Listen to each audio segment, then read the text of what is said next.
Hello friends, welcome to our channel आहा जिंदगी tricky maths. इस लेक्चर में हम डिस्कस करेंगे कि अभाज्य संख्याएं क्या होती हैं और कैसे पता करें कि कोई दी हुई संख्या अभाज्य संख्या है या नहीं। तो आइए देखते हैं।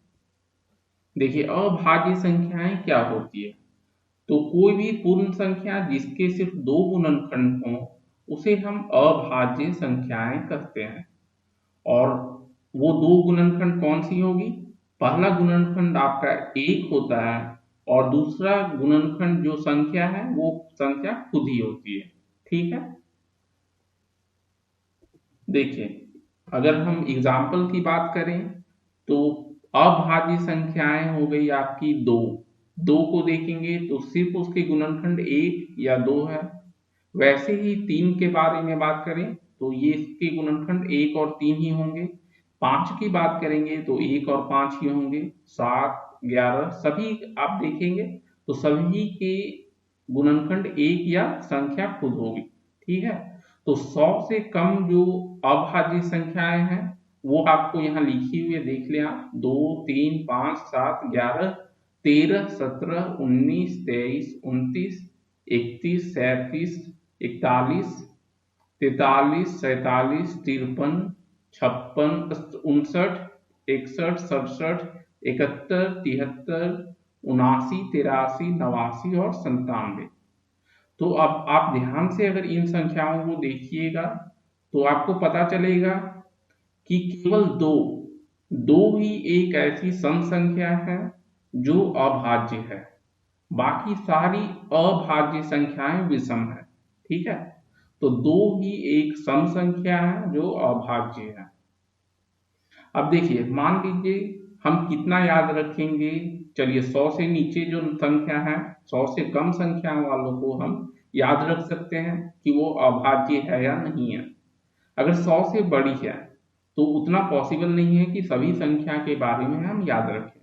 तो कैसे पता करें 100 से बड़ी संख्या जो है, कैसे पता करें कि वो अभाज्य है या नहीं है? तो उसके कुछ नियम होते हैं, वो हम आपको बताते हैं। अभी देखिए, मान लीजिए p एक संख्या है, इसके बारे में हमें पता करनी है कि ये अभाज्य है या नहीं है। ठीक है, तो हम क्या कोशिश करेंगे? n एक संख्या है, पूर्णांक होनी चाहिए, जो छोटे से छोटा हो, लेकिन n स्क्वायर और n का वर्ग जो है वो p से बड़ा होनी चाहिए। n का वर्ग p से बड़ा होनी चाहिए और n छोटी से छोटी संख्या और छोटी से छोटी पूर्णांक होनी चाहिए। ठीक है, तो जब हमें n पता मिल गया उसके बाद हम क्या करेंगे? n से छोटी सभी अभाज्य संख्याएं जो भी होंगे तो हम ये चेक करेंगे, ठीक है, कि p को विभाजित करती है या नहीं। n या n से छोटी कोई भी अभाज्य संख्याएं अगर p को विभाजित न करे तो p एक अभाज्य संख्या होती है। ठीक है, वैसे ही यदि n अथवा n से छोटी कोई भी अभाज्य संख्या p को विभाजित कर दे तो p एक अभाज्य संख्या नहीं हो। ठीक है, तो एग्जाम्पल देखते हैं, उससे हमें समझ में आएगा। देखिए, मान लीजिए हमें हमारी संख्या दी हुई है 173। ये हमें चेक करके बताना है कि अभाज्य है या नहीं है।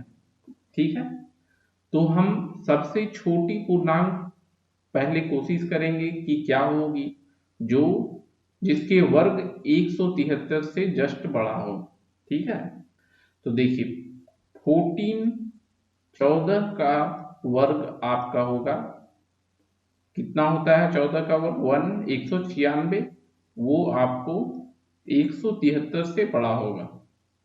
ठीक है, 13 का वर्ग लीजिएगा तो 13 का वर्ग हो जाएगा 169, 169, जो कि 173 से छोटा हो जाएगा। तो 14 सबसे छोटी पूर्णांक है। अब हम इससे छोटी अगर सारे अभाज्य संख्याएं की बात करें, 14 से छोटी जो भी अभाज्य संख्याएं हैं तो क्या क्या हो जाएंगी? 2, 3, 5, 7, 11 और 13। ठीक है। अब हमें देखना है कि इनमें से कोई, या हमारा जो 14 है, तो क्या कोई भी 173 जो है उसे विभाजित कर रही है या नहीं। तो 2 से नहीं होगी, 3 से भी विभाजित नहीं होगी, क्योंकि कैसे चेक करेंगे, तीनों अंक को हम जोड़ लेंगे, 7 + 3 10 और 1 11, 11 3 से विभाजित नहीं होती है। तो इनमें से कोई भी अंक आपको 173 को विभाजित नहीं करती है। तो हम बोल सकते हैं कि 173 अभाज्य है। ठीक है, अभाज्य है, अभाज्य संख्या है, संख्या है। क्यों है? क्योंकि कोई भी विभाजित नहीं करती है। इन सभी, आप सभी संख्या को, सभी अभाज्य संख्या से आप इसको डिवाइड करके देख लें, नहीं आएगा। ठीक है। दूसरा हम एग्जाम्पल देखते हैं, 341। तो 341 देखेंगे तो 19 का वर्ग, 19 का वर्ग जो है आपको 341 से जस्ट ज्यादा होगा। ठीक है, 341 से जस्ट ज्यादा होगा। और अगर हम 19 से छोटी अभाज्य संख्याएं की बात करें तो हो जाएगी आपको 2, 3, 5, 7, 11, 13 और 17। ठीक है। और हम फिर देखेंगे, चेक करेंगे कि इनमें से किसी भी से भी 341 जो है विभाज्य हो रही है या नहीं। ठीक है। तो हम पाएंगे कि 11 से जो है पूर्ण रूप से विभाज्य है। ठीक है, 341 भागा 11 आप करेंगे तो 11 तिया 33। ठीक है, एक बचा। ठीक है, तो 31 गुना 11 हो जाता है 341। इसका मतलब 341 जो है, 341 अभाज्य संख्या नहीं है, अभाज्य नहीं है। ठीक है, एक और एग्जांपल देख लेते हैं, 811। तो 811 का देखेंगे तो एक पूर्ण संख्या जो 800, जिसका वर्ग 811 से बड़ा हो, तो 29 का वर्ग लेंगे तो वो हमारा 811 से जस्ट बड़ा होगा। ठीक है। और 29 से छोटी अभाज्य संख्याएं आपको हो जाएगी 2, 3, 5, 7, 11, 13, 17, 19 और 23। ये सारे 29 से छोटी अभाज्य संख्याएं हैं। तो हम चेक कर लेंगे कि कोई भी ये संख्याएं विभाजित कर रही है या नहीं 811 को। ठीक है, तो पाएंगे कि कोई भी विभाजित नहीं करती है।